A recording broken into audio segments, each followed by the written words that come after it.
Bingo! FGS. OP! Yo, salut mes humains, c'est OP, j'espère que vous allez bien, bienvenue sur ma chaîne YouTube, content de vous retrouver pour cette petite vidéo d'avant-match Paris-Brest, 7ème journée de Ligue 1, mais avant toute chose, on s'abonne à la chaîne si ce n'est toujours pas fait, la petite clochette à côté, on clique dessus pour les notifications, le référencement et on est carré, coup de hache mon pote, comme Thor. Bref les gars, la bonne nouvelle du jour, c'est que le Paris Saint-Germain a trouvé un accord, ça y est, avec le club turc Galatasaray. Oui, ça y est, Mauro Icardi n'est plus parisien, il s'est barré, le dernier lofter est parti les gars. Lofter, up and down, lofter, move around, wow, wow, wow. Paris, respire. Ouais les gars, je sais, j'ai un vieil accent anglais, on essaye. Bon, il a trouvé un accord, un prêt d'un an, le seul petit bémol c'est... l'argent les gars, l'argent, le nerf de la guerre. Il est où l'argent gros? Il est où l'argent? Paris Saint-Germain prend plus de 80% du salaire en charge. Je crois qu'il paye plus de 6 millions et le club turc, il paye à peu près 500 000 €, une connerie comme ça. Bon, fallait qu'on s'en débarrasse, on s'en est débarrassé. Après, on sait qu'en Turquie, des problèmes d'oseille. Il y a eu grave des histoires avec les joueurs qui n'ont pas été payés pendant des mois. Ils ont fait des grèves, des trucs de ouf. C'est un peu comme en Grèce, en Chypre et tout ça là-bas. Là, c'est les mêmes histoires un peu. C'est un peu bizarre, tu vois. Mais bon, quoi qu'il en soit, Mauro n'est plus un Parisien, tant mieux. Hein. Je pense qu'il avait besoin de changer d'air. Et puis là, il va être bien. Il va se restaurer comme il faut. Il va être aimé. On l'a vu, 30 000 personnes pour l'accueillir. C'est quand même... waouh. C'est limite, on dirait c'était Ronaldinho, le mec, frère. Bref, les gars, petit bémol aussi. Petit point négatif. C'est hier, vous l'avez vu en marge du match de Coupe d'Europe entre Nice et Cologne. Il y a eu des affrontements. La bagarre!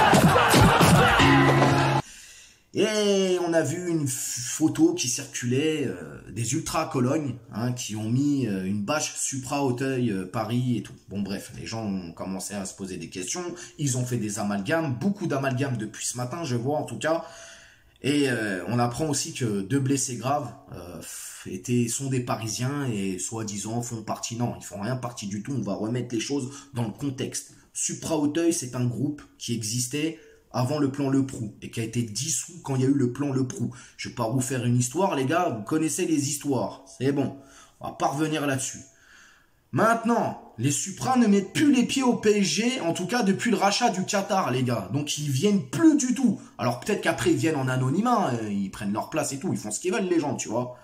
Mais en tout cas, il faut pas faire d'amalgame. Les Supra Auteuil, oui, ils ont une grande amitié avec les Ultras de Cologne depuis de très nombreuses années. Bonjour mon ami. Ils se sont toujours fait des clins d'œil entre eux et tout. Et ça bien avant le Qatar, frérot. Maintenant, juste faut remettre les choses dans le contexte. Et ça, je suis pointilleux là-dessus. Supra Auteuil n'a strictement rien à voir avec le collectif Ultra Paris actuel. Ni plus ni moins. Je peux pas faire mieux. Donc voilà, je voulais vraiment revenir dessus, qu'on arrête de nous casser les couilles avec ces histoires toutes balourdes. Bref les gars, PSG Brest, 7ème journée de Ligue 1, le match aura lieu à 17 h au Parc des Princes et ce sera retransmis sur Prime Video les gars. Au classement, le Paris Saint-Germain pointe toujours à la première place avec 16 points, égalité avec Marseille. Il y a Lens aussi qui joue je crois aujourd'hui, le premier match de cette 7ème journée, donc si Lens gagne... ils passent premier. Et Brest, eux, ils sont dans le rouge, 17ème place, 5 petits points. C'est compliqué pour eux. Sur les 3 dernières rencontres, chacune de leur côté, pour Paris, c'est 1 nul et 2 victoires. Et pour Brest, c'est 2 défaites et 1 nul. La crème est en train de tourner du côté de Brest. Le Paris-Brest, là, poteau, le pâtissier, frérot, il a du boulot. Regarde, cette crème au beurre. Lâche ça. Sur les 10 derniers, face à face entre ces deux équipes, toutes compétitions confondues, c'est 10 victoires parisiennes et 10 défaites pour les Brestois. Malheureusement. Que dire des Brestois, les gars? Brest, c'est très très faible. Même s'ils ont quand même un coach de qualité, Der Zakarian. J'ai pas envie de dégratiner son blaze. Ouais, c'est très faible. Une victoire en 6 journées. Comme je disais, la crème à la tournée, poteau. Ouais, ça va être une promenade de santé pour nos Parisiens. C'est trop facile. Alors bien entendu, les gars, il va y avoir un turnover, puisqu'on l'a vu avec ce match de Ligue des Champions. Alors match de Ligue des Champions, en demi-teinte quand même, oui c'est une victoire, très content, on va pas revenir là-dessus, mais bon, la deuxième mi-temps, j'aurais aimé un peu mieux de nos Parisiens. Quoi qu'il en soit, comme je l'ai dit, promenade de santé pour le PSG. Il y aura un gros turnover, ça c'est sûr. Le seul point positif, moi, à Brest, j'ai envie de voir la pépite Karamoko Dembélé. Voilà, j'ai pas envie d'égratigner son nom à lui aussi.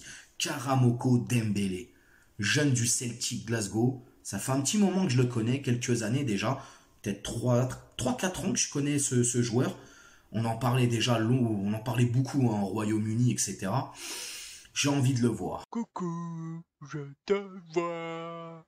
Et donc j'espère demain il aura du temps de jeu. Vraiment, vraiment. Mais sinon, ouais, les Brestois, ils vont se faire... Ah, frérot. Ah, tu vois, la colonne, là. Ah, mon gars, ils vont se faire tuer demain. Ils vont se faire tuer, hein. Ils vont vraiment se faire tuer parce que c'est très, très faible, hein. Ils essayent de jouer, mais ils jouent pas, ils y arrivent pas. Dans l'animation, c'est pas tip-top. La défense est très faible. Ouais, c'est très compliqué pour Brest, hein. Vraiment, vraiment très compliqué. Comme j'ai dit, turnover les gars, le 11 de départ. Le 11 de départ. Alors, c'est un 11 de départ probable. C'est selon moi, selon mes envies. Hein, c'est pas le truc officiel. C'est selon moi, les mecs. Donnarumma sera dans les cages. Danilo Pereira jouera à droite. Oui, parce que je vois Ramos se reposer demain. Marquinhos sera là et Kimpembe aussi. Il y aura forcément une colonne vertébrale dans cette équipe et dans ce 11 de départ parisien. Pour le milieu, je vois Verratti, qui sera là titulaire, avec Fabian Ruiz. J'ai envie de le voir titulaire demain. Pour les côtés et les pistons, Bernat sera à gauche et Mukiele à droite. Mukiele, Nordi, se réveille, poteau. Hein. Pour le numéro 10, j'ai envie de voir Carlos Soler. Hein, on laisse Messi au repos, tranquillou, parce que y a un match la semaine prochaine. Hein. On s'envole pour jouer le Maccabi, frérot. Et l'attaque, j'ai envie de voir Sarabia avec Mbappé. Donc voilà, c'est plutôt le 11 de départ que j'ai envie de voir demain. Donc c'est selon mon humeur et mes envies, les mecs. Je vous mets le petit tableau de façon avec les joueurs. Pour le score, les gars, je vois un gros score demain. Je vois un 5-0. 5-0. Pétard. Doublé de Mbappé, un but de Sarabia, un but de Bernat et un but de Fabian Ruiz. Un gros pétard du milieu de terrain. Non, j'arrive. Je m'enflamme. Mais bref, je veux une grosse frappe, tu vois. Boum! Donc voilà, moi les gars, c'est un peu ce que je vois demain. Comme j'ai dit, on va avoir une équipe de Brest qui va subir à mort et elle va se faire tordre en 8, gros. Malheureusement, Paris va s'imposer hein, et puis Paris va encore prendre la première place du classement, tout simplement. C'était déjà écrit, les mecs. Il a raison. Dites-moi ce que vous en pensez justement dans les commentaires. Réagissez à cet avant-match. Dites-moi vos points positifs, points négatifs, comment vous voyez ce turnover, si vous pensez qu'il faut un turnover, etc. N'hésitez pas à vous abonner à la chaîne, partager, commenter, liker. On s'attrape aussi sur Instagram, je vous mets le lien ici en bas. Et je vous dis à demain avec une petite surprise pour le débrief. Ciao!